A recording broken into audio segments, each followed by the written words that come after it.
ಪ್ರಿಯ ವೀಕ್ಷಕರೇ, ಮಧ್ಯಪ್ರಾಚ್ಯದಲ್ಲಿ ತೀವ್ರಗೊಂಡ ಸಂಘರ್ಷ ದಿನದಿಂದ ದಿನಕ್ಕೆ ಭೀಕರವಾಗುತ್ತಿದೆ.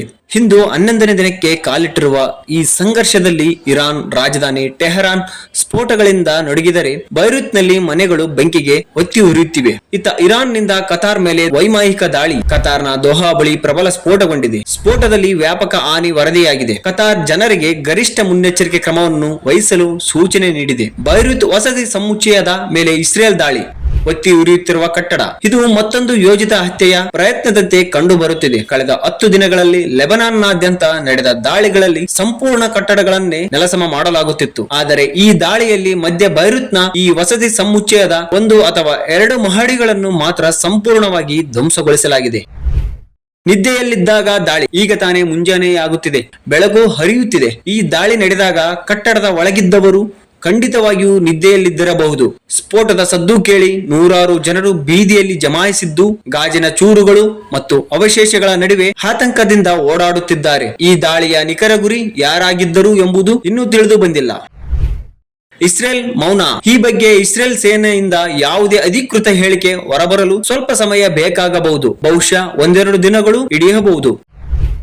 ಒತ್ತಿ ಉರಿಯುತ್ತಿರುವ ಅಪಾರ್ಟ್ಮೆಂಟ್. ಕಟ್ಟಡದಲ್ಲಿ ಇನ್ನೂ ಬೆಂಕಿ ಉರಿಯುತ್ತಿದೆ. ಕನಿಷ್ಠ 2 ಅಪಾರ್ಟ್ಮೆಂಟ್ಗಳು ಬೆಂಕಿಗೆ ಆಹುತಿಯಾಗಿದ್ದು, ಹಾನಿ ಅತ್ಯಂತ ವ್ಯಾಪಕವಾಗಿದೆ. ಕಟ್ಟಡದಿಂದ ಹೊಗೆ ಚಿಮ್ಮುತ್ತಿದ್ದು, ರಕ್ಷಣಾ ಸಿಬ್ಬಂದಿ ಸ್ಥಳಕ್ಕೆ ಧಾವಿಸಿ ಬೆಂಕಿ ನಂದಿಸಲು ಹರಸಾಹಸ ಪಡುತ್ತಿದ್ದಾರೆ. ಇದು ಅತ್ಯಂತ ದಟ್ಟ ಜನಸಂಖ್ಯೆ ಇರುವ ವಸತಿ ಪ್ರದೇಶವಾಗಿದೆ. ಇಲ್ಲಿ ಮನೆಗಳು ಒಂದಕ್ಕೊಂದು ಅಂಟುಕೊಂಡಿವೆ. ಇಸ್ರೇಲ್ ಯಾವುದೇ ಮುನ್ಸೂಚನೆ ಅಥವಾ ಎಚ್ಚರಿಕೆ ನೀಡದೆ ಈ ದಾಳಿ ನಡೆಸಿದೆ. ದಹಿಯಾ ಪ್ರದೇಶದಿಂದ ಪಲಾಯನ ಮಾಡಿ ಬಂದಿದ್ದ ನಿರಾಶ್ರಿತರ ಕುಟುಂಬಗಳು ಇಲ್ಲಿ ಸುರಕ್ಷಿತವಾಗಿರಬಹುದು ಎಂಬ ನಂಬಿಕೆಯಿಂದ ಆಶ್ರಯ ಪಡೆದಿದ್ದರು. ಕೆಲವರು ಬೀದಿಗಳಲ್ಲಿ ಮಲಗಿದ್ದರು. ಈ ಪ್ರದೇಶ ಈಗ ಸ್ಮಶಾನ ಸದೃಶ್ಯವಾಗಿದೆ. ಟೆಹರಾನ್ ಮೆಹರ್ಬಾದ್ ವಿಮಾನ ನಿಲ್ದಾಣದ ಬಳಿ ಭಾರಿ ಸ್ಫೋಟ.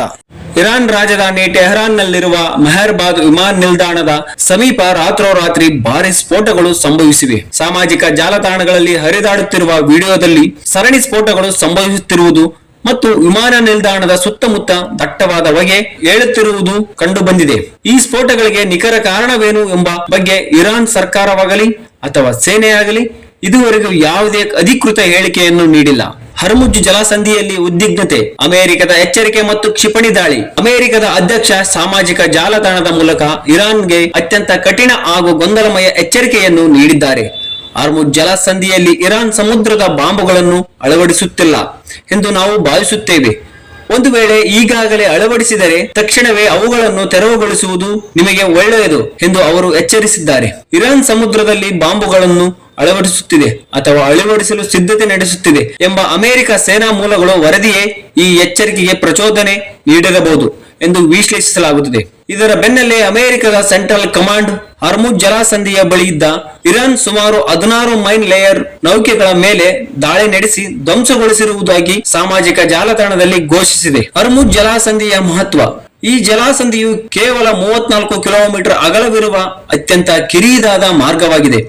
ಇದರ ಒಂದು ಬದಿಯನ್ನು ಇರಾನ್ ಸಂಪೂರ್ಣವಾಗಿ ನಿಯಂತ್ರಿಸುತ್ತದೆ. ಕುವೈತ್, ಇರಾಕ್, ಕತಾರ್ ಮತ್ತು UAE ದೇಶಗಳ ತೈಲ ಟ್ಯಾಂಕರ್ಗಳು ಅಂತಾರಾಷ್ಟ್ರೀಯ ಮಾರುಕಟ್ಟೆಯನ್ನು ತಲುಪಲು ಇದೊಂದೇ ಸಮುದ್ರ ಮಾರ್ಗವಾಗಿದೆ. ಈ ಕಾರಣದಿಂದಾಗಿ ಇರಾನ್ಗೆ ಜಾಗತಿಕ ತೈಲ ಮಾರುಕಟ್ಟೆಯ ಮೇಲೆ ಭಾರಿ ಹಿಡಿತ ಸಾಧಿಸುವ ಅವಕಾಶ ಸಿಕ್ಕಿದೆ. ತೈಲ ಬೆಲೆಯಲ್ಲಿ ಭಾರಿ ಏರಿಳಿತ. ಇರಾನ್ ಯುದ್ಧದ ಗೊಂದಲಮಯ ಸಂದೇಶಗಳ ಎಫೆಕ್ಟ್. ಇರಾನ್ ಯುದ್ಧದ ಪರಿಣಾಮಗಳ ಕುರಿತು ಬರುತ್ತಿರುವ ಪರಸ್ಪರ ವಿರೋಧಾಭಾಸದ ವರದಿಗಳಿಂದಾಗಿ ಜಾಗತಿಕ ಮಾರುಕಟ್ಟೆಯಲ್ಲಿ ತೈಲ ಬೆಲೆಗಳು ತೀವ್ರ ಏರಿಳಿತವನ್ನು ಕಾಣುತ್ತಿವೆ. ಹೂಡಿಕೆದಾರರು ಮತ್ತು ವ್ಯಾಪಾರಿಗಳು ಈ ಗೊಂದಲಮಯ ಸಂದೇಶಗಳಿಂದಾಗಿ ಅಯೋಮಯ ಸ್ಥಿತಿಯಲ್ಲಿದ್ದಾರೆ. ಬ್ರೆಂಟ್ ಕ್ರೂಡ್ ದರದಲ್ಲಿ ಇಳಿಕೆ. ಮಂಗಳವಾರ ಅಂತಾರಾಷ್ಟ್ರೀಯ ಮಾರುಕಟ್ಟೆಯ ಮಾನದಂಡವಾದ ಬ್ರೆಂಟ್ ಕ್ರೂಡ್ ಬೆಲೆಯು 17% ಕುಸಿದು ಪ್ರತಿ ಬ್ಯಾರೆಲ್ಗೆ $80ಗಿಂತ ಕೆಳಗೆ ತಲುಪಿತು. ತಪ್ಪಾದ ಪೋಸ್ಟರ್ ನಿಂದ ಬೆಲೆ ಏರಿಕೆ. ಅಮೆರಿಕದ ಇಂಧನ ಸಚಿವ ಕ್ರಿಸ್ ರೈಟ್ ಅವರು ಎಕ್ಸ್ ನಲ್ಲಿ ಪೋಸ್ಟ್ ಒಂದನ್ನು ಹಾಕಿ ಅಮೆರಿಕದ ನೌಕಾಪಡೆಯು ಹರ್ಮುಜ್ ಜಲಸಂಧಿಯ ಮೂಲಕ ತೈಲ ಟ್ಯಾಂಕರ್ ಒಂದಕ್ಕೆ ಬೆಂಗಾವಲಾಗಿ ತೆರಳಿದೆ